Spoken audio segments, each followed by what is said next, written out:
Hello friends, स्वागत है आप सभी का आपके अपने YouTube channel Gurukul coaching classes पर। मैं श्रवण आचार्य एक बार फिर आप लोगों के सामने लेकर आया हूं अपनी नई क्लास मनोविज्ञान के बारे में। जैसे कि हमने आपको कल ही क्लास में बताया था कि जो आपका गुरुकुल कोचिंग क्लासेस है, टीम गुरुकुल है, वो आपको सुपर टेट की तैयारी पूरी तरह से निःशुल्क कराने जा रही है, जिसमें आपको हर सब्जेक्ट के नोट्स प्रोवाइड किए जाएंगे। तो रेडी हो जाइए, अपनी नोटबुक और पेन को निकाल लीजिए और जो आपके सामने आपको बताया जा रहा है, आपको पढ़ाया जा रहा है, उसको आपको लाइन टू लाइन लिखते जाना है।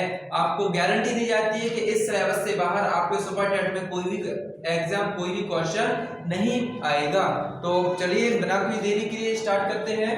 आपको जो क्लास रहेगी, क्लास फर्स्ट है, उत्तर प्रदेश प्राथमिक शिक्षक भर्ती परीक्षा सुपर टेट के लिए है।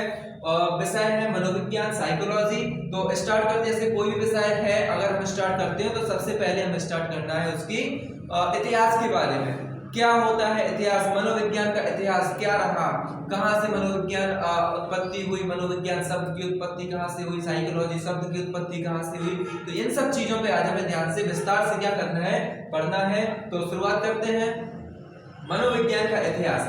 मनोविज्ञान का इतिहास जो है वो 16वीं शताब्दी से शुरू लेकर माना जाता है। 16वीं शताब्दी में जो प्राचीन यूनान जो देश था, वहां में आदर्शवाद जो था वो बहुत चरम पर था। आदर्शवाद का मतलब आइडियोलॉजी बहुत ही क्या थी, चरम पर थी। इसलिए आदर्शवादी मोक्ष की प्राप्ति के लिए आत्मा की पवित्रता पर जोर देते थे। वहां के जो लोग थे वो आदर्शवाद को फॉलो करते थे, आइडियोलॉजी को फॉलो करते थे। उनका था कि अगर आप क्या करते हैं, आपको अगर मोक्ष की प्राप्ति करनी है तो आपको क्या करना है, आत्मा को पवित्र करना बहुत ही ज्यादा जरूरी है। इसी पर वो क्या करते थे, जोर देते थे। इसीलिए प्राचीन यूनान में मनोविज्ञान को क्या कहा गया है, आत्मा का विज्ञान कहा गया है। अतः यहाँ से पॉइंट निकल के आता है कि मनोविज्ञान को सबसे पहले कौन सा विज्ञान कहा गया था, तो मनोविज्ञान को सबसे पहले आत्मा का विज्ञान कहा गया था। और कहां पर कहा गया था, 16वीं शताब्दी में यूनान में कहा गया था। और क्यों कहा गया था, क्योंकि इस समय पर 16वीं शताब्दी तक जो था यूनान में जो अपना आदर्शवाद था वो चरम पर था। इसलिए वहां के लोग मोक्ष की प्राप्ति करने के लिए अपना जो आत्मा की पवित्रता को जोड़ देते थे। इसलिए कहा जाता कि आत्मा का विज्ञान ही क्या है, मनोविज्ञान है। आगे बढ़ते हैं। इसमें जो इसके जो प्रमुख क्या थे, समर्थक थे, वो कौन कौन से थे, सुकरात का नाम आप सभी ने सुना होगा। अरस्तु जो थे, अरस्तु, प्लेटो और डेकार्ट इस विचारधारा के क्या थे, प्रमुख समर्थक थे। मतलब ये जो सुकरात थे, अरस्तु, प्लेटो इस विचारधारा को काफी महत्व देते थे या इस विचारधारा का क्या करते थे, समर्थन करते थे। अगला जो है आपका नोट पॉइंट है, 1950 में रुडोल्फ गोल्काय ने साइकोलॉजी शब्द का पहला प्रयोग किया। किसने किया था, रुडोल्फ गोल्काय। और कब किया था, 1950 में। यानी आपका जो पहली बार था वो आत्मा का विज्ञान, उसको साइकोलॉजी शब्द में किसने बदला, साइकोलॉजी शब्द में आपको बोला किसने, रुडोल्फ गोल्काय ने। किसने बोला, रुडोल्फ गोल्काय ने। और ये शब्द का पहला प्रयोग किया था रुडोल्फ गोल्काय ने। कब किया था, 1950 में। तो सेकंड पॉइंट आपको नोट करना है, 1950 में रुडोल्फ गोल्काय ने साइकोलॉजी शब्द का पहला प्रयोग किया। क्लियर है, आगे बढ़ते हैं। अगला जो है, अब आते हैं 17वीं शताब्दी में। 17वीं शताब्दी में इटली के जो पोम्पोलॉजी थे ने पहली बार मनोविज्ञान को उन्होंने क्या कहा, मन और मस्तिष्क का विज्ञान कहा।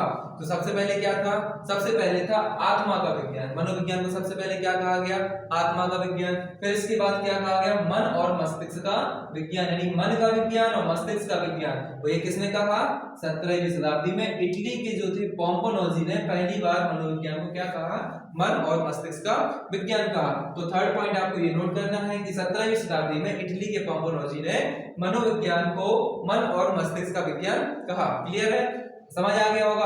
अब जो है कौन कौन इससे समर्थन करता था, कौन कौन इससे पूर्णतः सहमत था, तो रूसो का नाम आपने सुना होगा। रूसो एक बहुत ही प्रकृतिवाद के जो समर्थक माने जाते हैं। इन्होंने प्रकृतिवाद का बहुत ज्यादा समर्थन किया है।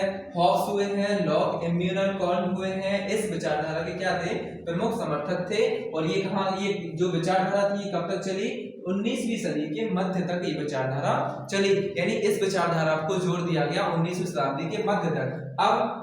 अब यहाँ से 19वीं शताब्दी के अंत में मनोविज्ञान को क्या कहा जाने लगा, चेतना का विज्ञान कहा जाने लगा। यानी सबसे पहले आत्मा का विज्ञान, उसके बाद मन और मस्तिष्क का विज्ञान, इसके बाद मनोविज्ञान को क्या कहा जाने लगा, चेतना का विज्ञान कहा जाने लगा।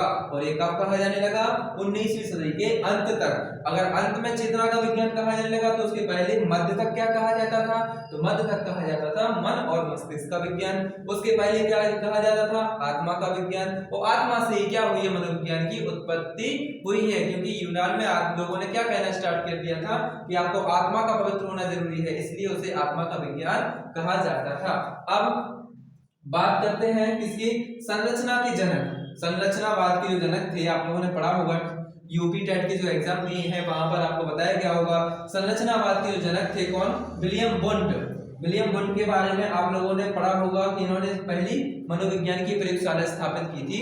तो जो विलियम वुंड थे तथा प्रकारवाद के जनक कौन थे, विलियम जेम्स।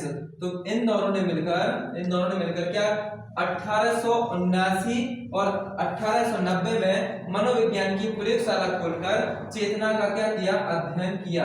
यानी इन लोगों ने देखा कि हमें चेतना का क्या करना है, अध्ययन करना है। तो कैसे किया इन लोगों ने, विलियम जो वुंड थे और जो प्रकारवाद के, विलियम वुंड किसके जनक थे, संरचनावाद के, और जो प्रकारवाद के जनक कौन थे, विलियम जेम्स। इन्होंने, विलियम वुंड ने कब खोला था, 1889 और 1879, और विलियम जेम्स ने 1890 में मनोविज्ञान की क्या खोली, प्रयोगशाला, एक लैब ओपन की, जिसमें किस चीज का अध्ययन किया जाने लगा, चेतना का अध्ययन किया जाना। उन लोगों ने चेतना का थोड़ा सा क्या किया, अध्ययन करना स्टार्ट किया कि हम चेतना को आखिर कैसे, ये चेतना का विज्ञान इसको कहा जा रहा है, क्यों इसको चेतना का विज्ञान कहा जाता है। तो इन लोगों ने क्या किया, अध्ययन किया। अब बात करते हैं किस पर, जेम्स की जो प्रथम, विलियम जो जेम्स थे, ये जो विलियम जेम्स थे जिनको प्रकारवाद का जनक कहा जाता है, इन्होंने अपनी पहली पुस्तक लिखी थी, कौन सी, द प्रिंसिपल ऑफ साइकोलॉजी। कौन सी पुस्तक थी, द प्रिंसिपल ऑफ साइकोलॉजी। किसने लिखी थी, जेम्स की। ये पहली पुस्तक थी किस पर, मनोविज्ञान पर। तो जेम्स की जो पहली पुस्तक थी द प्रिंसिपल ऑफ साइकोलॉजी, इसकी अत्यधिक लोकप्रियता के कारण उन्हें मनोविज्ञान का क्या बना दिया, जनक बना दिया। यानी इनकी जो बुक है कौन सी, द प्रिंसिपल ऑफ साइकोलॉजी, इतनी ज्यादा फेमस हुई कि वहां पर लोगों ने इनको क्या बना दिया, मनोविज्ञान का जनक बना दिया, आधा मनोविज्ञान के जनक कहे जाने लगे। और ये कब की बात है, ये 20वीं सदी की शुरुआत तक इनको क्या कहा जाने लगा, मनोविज्ञान का जनक कहा जाने लगा। अब बात करते हैं 1913 में अमेरिका के हॉकिंस विश्वविद्यालय में, कहां पर, 1913 में कहां पर, हॉकिंस विश्वविद्यालय अमेरिका में जीवी वॉटसन ने व्यवहारवाद की नींव रखी। यानी व्यवहारवाद, अब जो नया वर्ड आ गया है वो आ गया है, व्यवहारवाद आ गया है, इसकी नींव रखी। तथा चेतना को नकारते हुए, जो पहले चेतना का विज्ञान किसने कहा था, पोम्पनोजी ने कब कहा था, इटली के थे, और कब क्या था, 17वीं सदी में। इसको उन्होंने नकार दिया। इन्होंने कह दिया कि चेतना को नकारते हुए व्यवहार के अध्ययन पर क्या दिया, जोर दिया। और इसके जो समर्थक थे वो कौन थे, जिसके बारे में आप सबसे ज्यादा पढ़ते हो, ये हो गया वुडवर्थ, स्किनर, पावलोव, मैक्डूगल और थॉर्नडाइक। ये जो पावलोव जो थे, वुडवर्थ, स्किनर, पावलोव, मैक्डूगल और थॉर्नडाइक, ये लोग जो थे वो व्यवहारवाद के समर्थक थे। तो यहाँ से आप लोगों को क्या समझ में आया, यहाँ से आप लोगों को समझना चाहिए कि मनोविज्ञान का इतिहास, क्योंकि आप मनोविज्ञान पढ़ना स्टार्ट कर रहे हैं, तो आपने मनोविज्ञान को जो पढ़ना स्टार्ट किया है, तो मनोविज्ञान के इतिहास के बारे में आप लोगों को जानना बहुत ही ज्यादा जरूरी है। तो इतिहास, सबसे पहले हमने अपनी पहली क्लास में मनोविज्ञान के इतिहास के बारे में आपको बताया है। क्या बताया, सबसे पहले कब, 16वीं शताब्दी में यूनान में इसको क्या कहा गया, आत्मा का विज्ञान कहा गया। फिर इसको 17वीं शताब्दी में क्या कहा जाने लगा, इसको मन और मस्तिष्क का विज्ञान कहा जाने लगा। किसने कहा, इटली के पोम्पनोजी ने। अब इसके समर्थक कौन कौन थे, Rousseau, Hobbes, Locke, Immanuel Kant आदि इसके क्या थे, समर्थक थे।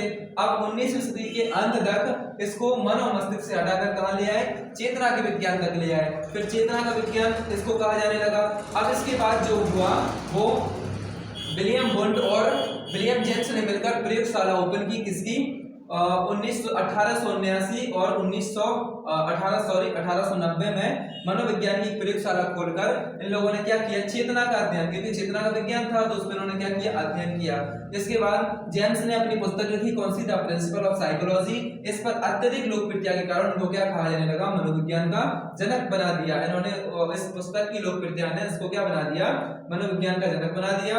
और 20वीं सदी की शुरुआत तक इन्होंने क्या बोला गया, चेतना का विज्ञान बोला गया। अब 1913 में अमेरिका के हॉकिंस यूनिवर्सिटी में एक वैज्ञानिक थी, जीवी मनोवैज्ञानिक थे जीवी वॉटसन ने, उन्होंने व्यवहारवाद की नींव रखी। उन्होंने चेतना के विज्ञान को, क्योंकि चेतना तो दिखाई ही नहीं देती थी, तो चेतना के विज्ञान को नकारते हुए इन्होंने व्यवहारवाद पर जोर दिया और अंत में इन्होंने व्यवहार के अध्ययन पर जोर दिया। और जो वुडवर्थ है, वुडवर्थ ने अपनी फाइनल जो क्या लगाई, परिभाषा लगाई, क्या लगाई, वुडवर्थ ने कहा कि जो आत्मा ने मनोविज्ञान ने सबसे पहले किसका त्याग किया, आत्मा का। मनोविज्ञान ने सबसे पहले आत्मा का त्याग किया, फिर मन और मस्तिष्क का त्याग किया, फिर चेतना का त्याग किया। अब जो मनोविज्ञान है वो व्यवहारवाद की संरचना कहलाती है। तो ये किसने दी थी परिभाषा, वुडवर्थ ने। क्या कहा था वुडवर्थ ने कि अब सबसे पहले उसको क्या कहा था, आत्मा का विज्ञान, तो पहले उसने आत्मा का विज्ञान को त्यागा तो क्या बन गई, मन का विज्ञान। फिर मन के विज्ञान को त्यागा तो क्या बन गई, चेतना का विज्ञान। फिर चेतना के विज्ञान को त्यागा तो क्या बन गई, व्यवहारवाद का विज्ञान बन गई। व्यवहारवाद की अध्ययन, व्यवहारवाद का जो अध्ययन कहा जाने लगा वो मनोविज्ञान कहलाने लगा। तो इसलिए वुडवर्थ ने कहा है कि मनोविज्ञान ने सबसे पहले आत्मा का त्याग किया, फिर उसके बाद मन का त्याग किया, फिर उसके बाद चेतना का त्याग किया, फिर जाके व्यवहार पर आकर मनोविज्ञान की क्या हुई, उत्पत्ति हुई। ये ही है आपका मनोविज्ञान का इतिहास। तो अगली वीडियो में मिलते हैं कुछ परिभाषाओं के साथ कि किन किन मनोवैज्ञानिकों ने क्या क्या परिभाषाएं दी हैं और किन किन परिभाषाएं जो कि आपके एग्जाम की दृष्टि से, आपके परीक्षा की दृष्टि से बहुत ही महत्वपूर्ण है। तो ये थी आपकी पहली क्लास। तो आशा करता हूँ आप सभी लोग इस क्लास को देखेंगे और इस क्लास को अगर आपको पसंद आई है तो एक वीडियो पे लाइक करेंगे और लाइक करने के साथ साथ आपको एक कमेंट में आपको जरूर बताना है कि आपको वीडियो कैसी लगी और आपको वीडियो को शेयर करके हर सुपरटेट एस्पिरेंट के पास पहुंचाना है और आपको प्रत्येक पॉइंट टू पॉइंट अपनी नोटबुक में नोट करना है। आपको एक एक नोट्स प्रिपेयर मेंटेन करके चलना है ताकि आपका जो सुपरटेट का एग्जाम है वो आपका जो टारगेट और आपने 120 का जो टारगेट बना के चल रहे हैं, इस टारगेट को आप अपना सपना क्या कर सकें, पूरा कर सकें। तो थैंक यू गाइस, तो मिलते हैं अगली वीडियो में। इंतजार कीजिए अगली वीडियो का। तब तक के लिए नमस्कार, जय हिंद, वंदे मातरम।